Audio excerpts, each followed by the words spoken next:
So here's my honest breakdown of how menopause changed my body. I'm gonna swear a lot in this episode, guys. It's gonna happen. I literally thought menopause meant your periods stop and you go on merrily about your way into happy old age. So wrong. It turns out it wrecked me. Until I figured all this out, I didn't recognize my body or how it worked. I'm not trying to scare you. I just want to share with you my honest journey to finding my health again and the role that GLP-1 medications have played along with hormone therapy and other interventions. And this is really personal, so please be nice to me.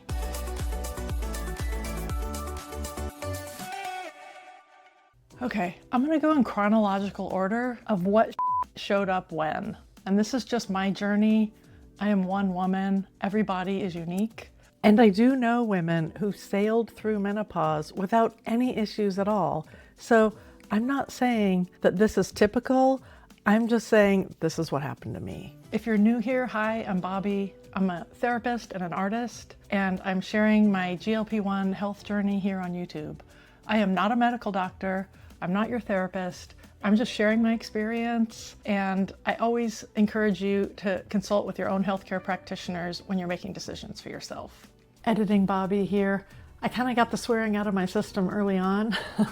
I think that when I looked over the notes of what I wanted to say in this episode, it just pissed me off because I saw the whole picture of like all the that's happened that no one ever warned me about with menopause. And then I kind of got it out of my system, and most of the episode I'm not angry and swearing.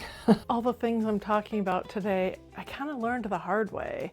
And so by sharing them with you, maybe I can help someone not have to figure it out the hard way so that you don't have to go through what I did.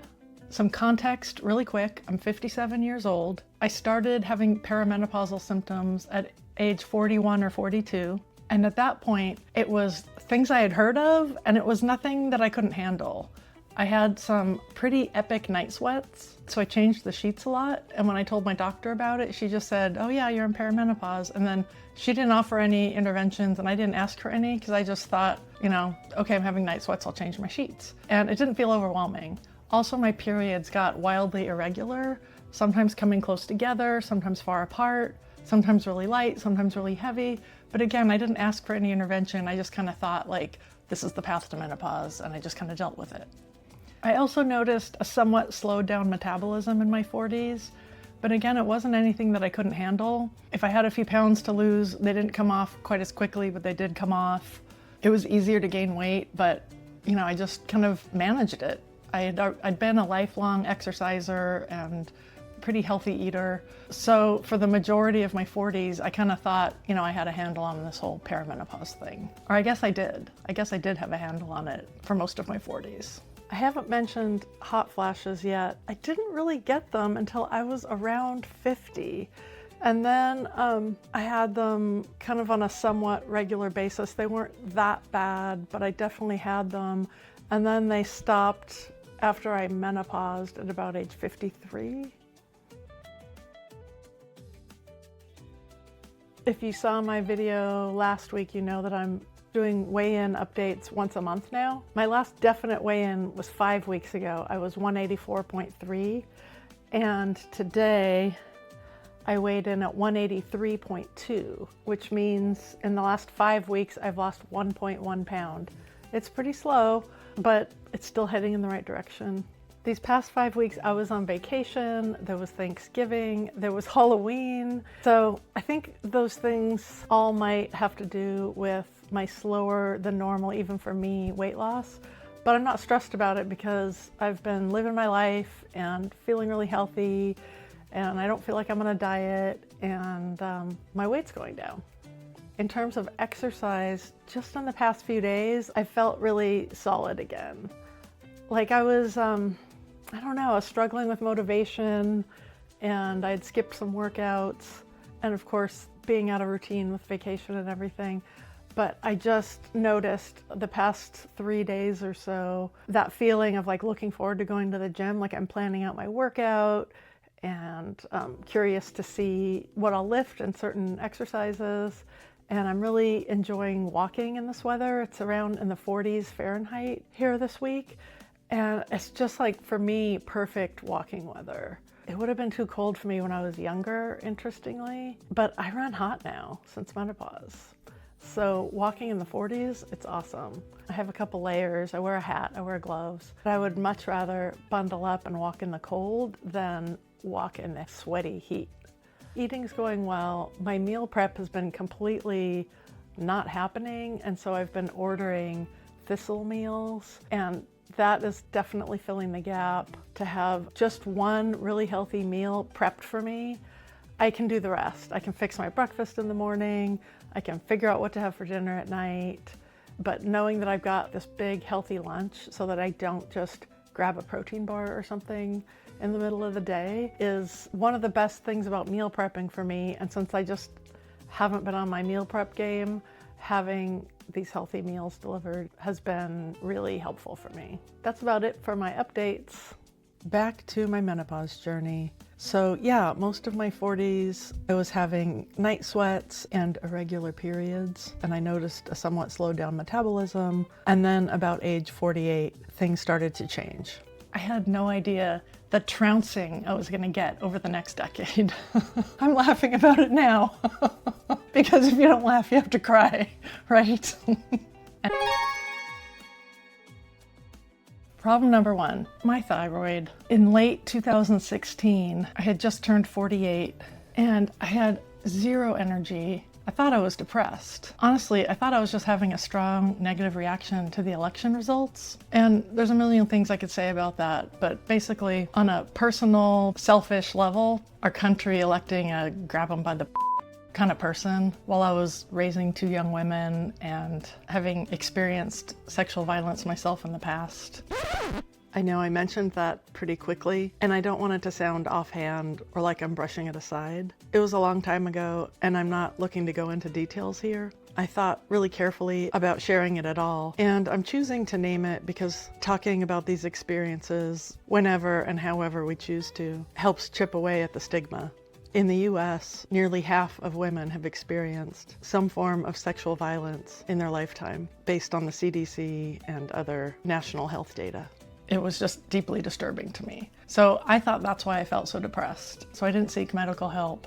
Also, full disclosure, I've been on antidepressants since my late 20s and they've worked really well. I have a history of chronic depression, and so being on medications has really managed it, and I haven't had any major depressive episodes since my 20s. So I thought that this was a major depressive episode. I thought, well, I made it to my 40s without having one, so I guess this is one. But finally, it just wasn't getting better. If anything, it was getting worse. I finally went to my doctor. Another side note, I am not a great utilizer of medical help. I'm not one of the people that turns to their healthcare providers really easily. It's kind of like a last resort for me instead of a first line of defense. So I should have gone sooner, but that's not my style. I finally went in and my doctor said, well, yeah, we can raise your medications, but first let's take some labs. We took some labs. My thyroid was super low. Long story short, she started me on thyroid medication. Within 6 weeks, I was feeling so much better. My thyroid had been tested in the past because it's a pretty standard part of blood lab tests. And I had a family history of some thyroid problems, so my doctor had monitored it in the past, and this was the first time that it was abnormal.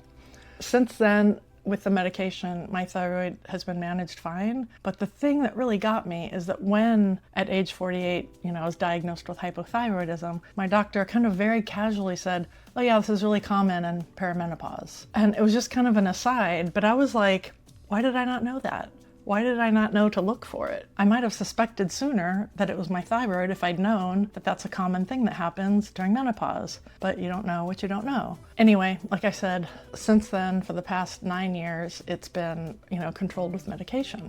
It's an easy blood test, so if you're not sure if you have thyroid issues, make sure you get tested. Things can shift in menopause. And any kind of long-term fatigue, don't write it off to just being busy because you have a job and kids, and don't think that that kind of fatigue is just because you're running around a lot. And if you're on a GLP-1, if your thyroid's low, that slows down your metabolism, so it can interfere with whatever progress you want to make with your GLP-1 medication.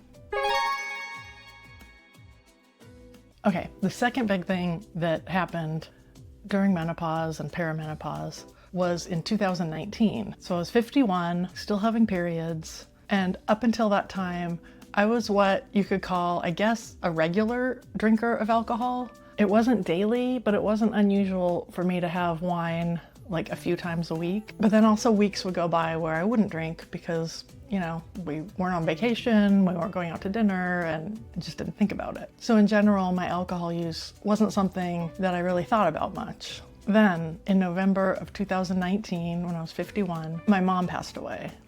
And we were expecting it. She'd been ill for a long time. But what I wasn't expecting was what a gut punch it would be, especially because my sisters and I were all prepared for it. Like I said, she'd been ill and declining, and she was 86 years old. But still, when it happened, it just like took it out of me. And for about 2 weeks after my mom died, I was drinking every day. And I know I was doing it to numb the pain. So after a couple of weeks, I was like, well, this isn't good. It's not good for my health. It's not good for my grieving. So I decided just to not have any alcohol and spent all of December of that year not drinking. And then January rolled around, and you know how people do dry January? And my husband and I were like, let's do dry January. So I didn't drink for another month. And I started to notice over like that December and January how much better I slept and how much better I felt, even though I was grieving the loss of my mom. I was still noticing health benefits of not having that few glasses of wine a week. So I decided I'm gonna keep not drinking and see what happens. And I continued to really feel better. And then I thought, you know, maybe it's not the alcohol. Let me have a glass of wine and see what happens. And I had 1 or 2, I forget, glasses of wine. And that next morning I woke up and I felt super low. My mood was bad. My sleep was bad. I didn't even want to get out of bed. And I was like, oh my God, it's the alcohol. Come to find out, I did a little research, and it's really common around menopause to lose your tolerance to alcohol or to have the way that your body responds to alcohol change enormously. No one ever told me. I didn't know that. If I had known that alcohol hit differently after menopause, I might have noticed what a toll it was taking on me. But I always just thought, like, when I woke up in the morning super tired, I always just thought like, well, I need my cup of coffee and, you know, it would wake me up. So I've quit drinking for the past, I guess it's 6 years now. Maybe once a year, there'll be something where I'll have half a drink, and I found out that having like a few sips of something is fine. But then I'll pour the rest in someone else's glass. Like, I did have a glass of champagne when my husband and my mother-in-law and I were at a Michelin star restaurant in Paris. I was like, I gotta have a glass of champagne in this incredible restaurant.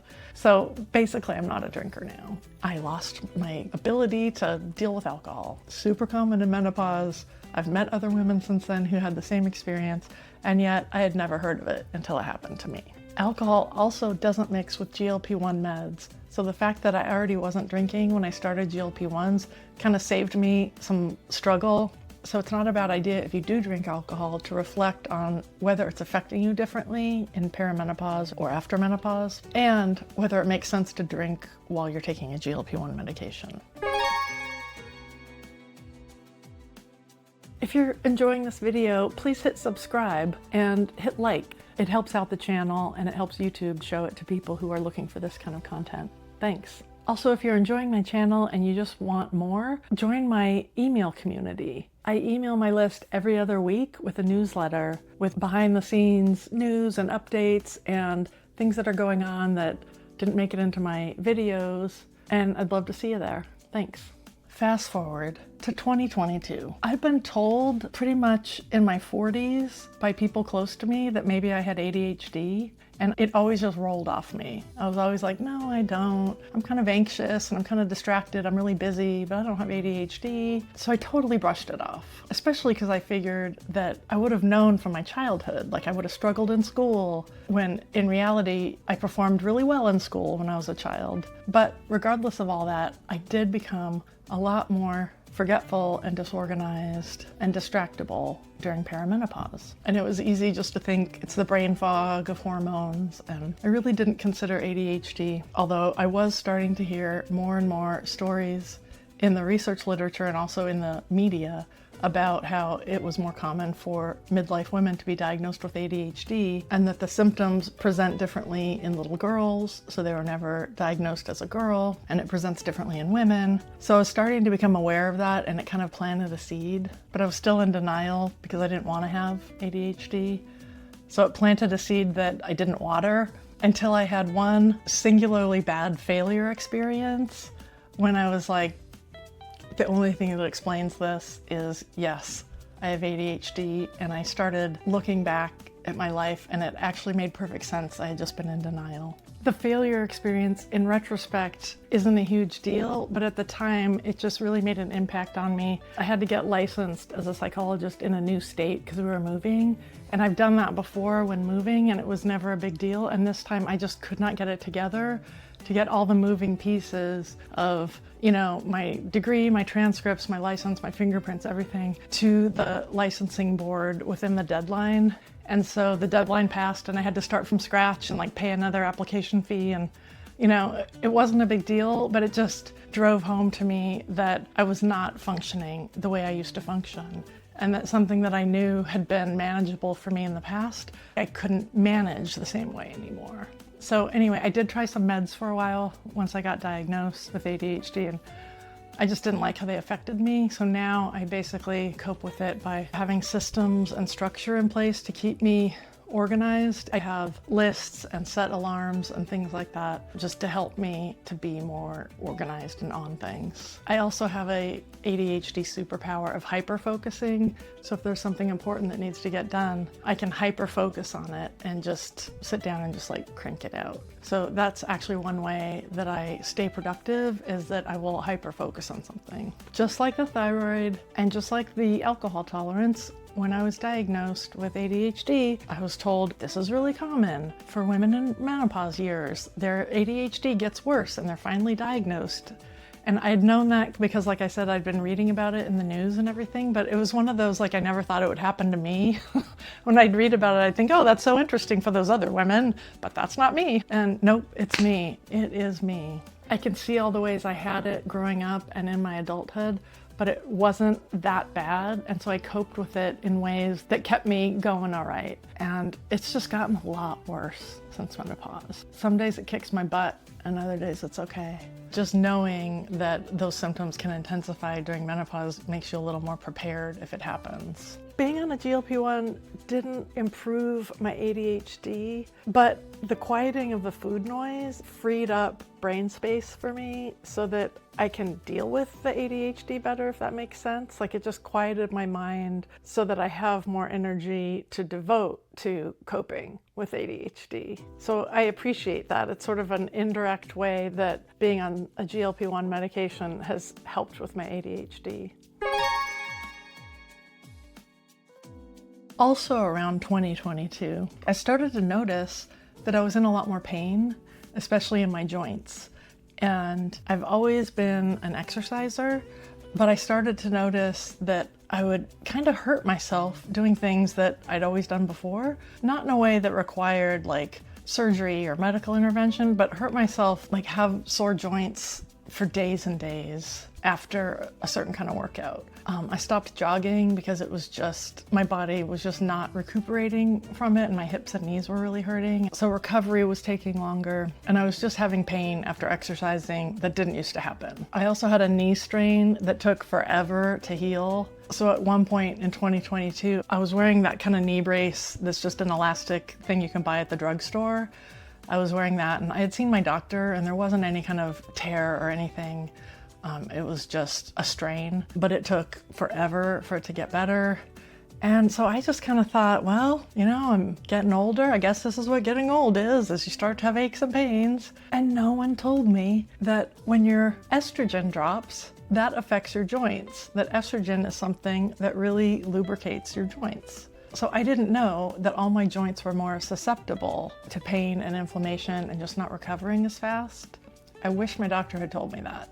There are two books that helped me educate myself about the hormonal changes that happen during menopause, and I'll link to them in the description. One was by Dr. Mary Claire Haver, and one is by Dr. Stacy Sims. Basically, learning more on my own about hormones and joint health was the only way I found out that maybe I'd be a good candidate for hormone replacement therapy. And long story short, in 2024, because this was like it started in 2022, and it was 2 years of kind of being achy and getting hurt and recovering and educating myself, and it was a whole process. So in 2024, I started hormone replacement therapy, and it has done wonders for my joints. And now I recover normally, or what was normal for me, from workouts. That knee injury that I mentioned, the strain, I got it when I did a one-legged squat holding some weights. So of course, I wasn't doing that for the longest time, but now I can do that. And not only do I not get hurt, but I recover from it normally. Strength training is something that I do regularly. I haven't this week. It's Thanksgiving week when I'm filming this, so things are all crazy. But anyway, in general, I strength train on a regular basis. And it's so nice to be able to do that and not feel like I'm hurting myself or just not be in chronic pain. I know that not everyone is a candidate for hormone replacement therapy. I'm not saying that I think everybody should have it, but it has been part of me recovering my health during and after menopause. Like I said, I'm not a medical doctor. Oh, and I didn't mention, so I had my last period in 2021. So in 2022, when all the joint pain happened, that was like, instead of my estrogen levels fluctuating wildly, they just, bottomed out. So I think that was what contributed to the joint pain.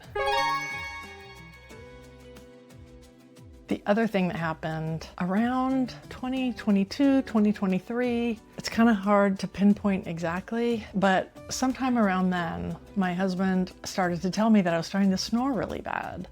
And at first, I got some of those nose strips and they helped a little bit, but not really. And eventually, it was bad enough that I got a sleep study and I was diagnosed with sleep apnea in 2023. And when I was diagnosed with sleep apnea, one of the doctors just kind of shot off, "Oh yeah, it's really common for women after menopause to get sleep apnea." And I was like, what? Why did no one tell me? Like, if it's so common, why do women not know this? Or at least I didn't. I did a little research. I found out that before menopause, the rate of sleep apnea in women versus men of the same age is lower. And then once women reach menopause, they catch up to the men, and the same percentage of women have sleep apnea as men.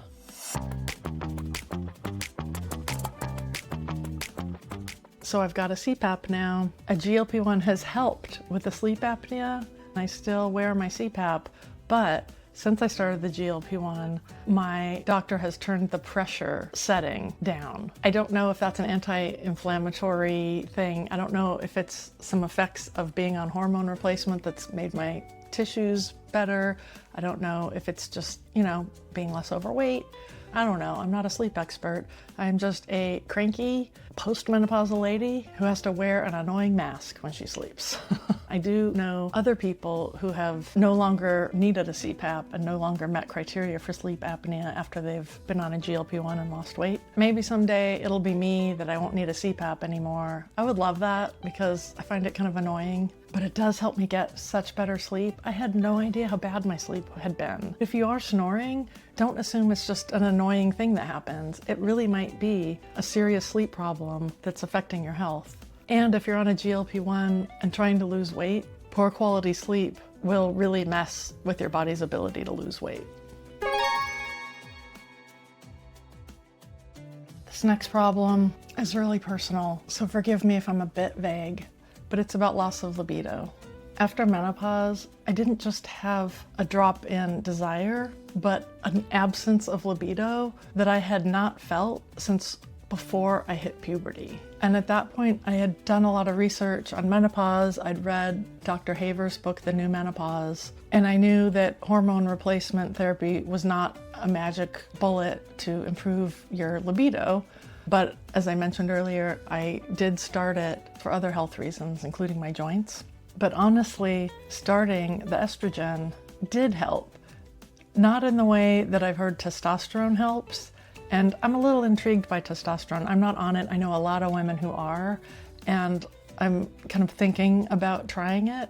But what happened for me with the estrogen isn't that it gave me this like sex drive that I had when I was young, but it took me out of that like prepubescent feeling. It's hard to explain, but like I remember when I was a little kid and I learned what making out was, and I was like, you know, probably 8 or 9 or something, and I was like, ew, that's so disgusting. Like, how could anyone want to like touch tongues with anyone else? Gross. And then in middle school, I remember having crushes on boys, and suddenly like kissing them seemed really appealing to me. And it's like I had all these hormones in my body, right? And so a couple of years ago, I had returned to that point where it was just like, kissing, why? Sex, why? Like I didn't get it. And it was that not having any sex hormones in my body. So just having the hormone replacement, just the estrogen, and I take progesterone because you add that on if you have a uterus, was enough to make me feel like an adult woman again. Like I said, I am thinking about testosterone. If you have any thoughts about that, please leave me a comment. Because like I said, I'm intrigued. I think I want to try it. I'm kind of afraid to bring it up with my doctor. I'm afraid she's going to roll her eyes at me, but who cares, right? Let her roll her eyes. I know it's different for everyone, but zero estrogen was not sustainable for me in terms of just feeling like I had not just no sex drive, but like no sexual identity. And now I feel like I've got that again. That incredible loss of libido was a surprise to me. I had heard that with menopause you can have like less of a sex drive, but I didn't expect that like, wow, I haven't felt this way since I was 10 years old kind of feeling. And that's gone now. So I'm really glad about that. I'm putting this next problem in 2024, even though it started before that, but it was this slow creep of my metabolic changes leading to my inability to lose weight. And so all the things that I had used before to manage my weight, like eating healthy and exercising, just weren't working anymore. And no matter how well I ate and, you know, moved my body and everything, my weight just kept creeping up and up. And I did get those menopause related changes, like more fat in my belly area. But what really jolted me into action was when I started to become more insulin resistant. My blood tests showed that I was pre-diabetic. My blood pressure was high for the first time in my life. And no matter what I did, I couldn't get those to change and I couldn't get my weight to change. They all just kept creeping up and up. I started to get resigned to just gaining weight for the rest of my life. I don't know, there was nothing I could do. This is the thing where the GLP-1 medication reversed it for me, and it made me able to lose weight again. Granted, at quite a slow, normal pace. Even though I'm still overweight and I'm still losing weight slowly, my blood pressure went down pretty quickly within the first couple months, and my blood sugars went down pretty quickly on the GLP-1, and they're now normal. So I feel like the GLP-1s really helped reverse whatever metabolic issues I was having post-menopause, and will continue to support my metabolism. It's not just appetite suppression that the GLP-1 is helping me with, although that is something that it's doing. I knew how to be in a calorie deficit before. I couldn't have sustained it for as long as I've sustained it this year on a GLP-1 because I had more hunger, but I knew how to stay in a calorie deficit for, you know, weeks, and I was not losing weight until I started a GLP-1. So the appetite suppression makes a long-term calorie deficit a lot easier. Between the hormone replacement and the GLP-1, I regained so much of my health back. I wish that this information had been more readily available to me. It's out there, but I just didn't know it. And I guess I didn't go in search of it because I didn't know it was there. Because like I said, I thought menopause was just like stopping your periods. But getting a handle on all this has really helped me feel like I'm healthy again. And if you want to learn more about my GLP-1 journey, watch this next video. Thanks. See you next week.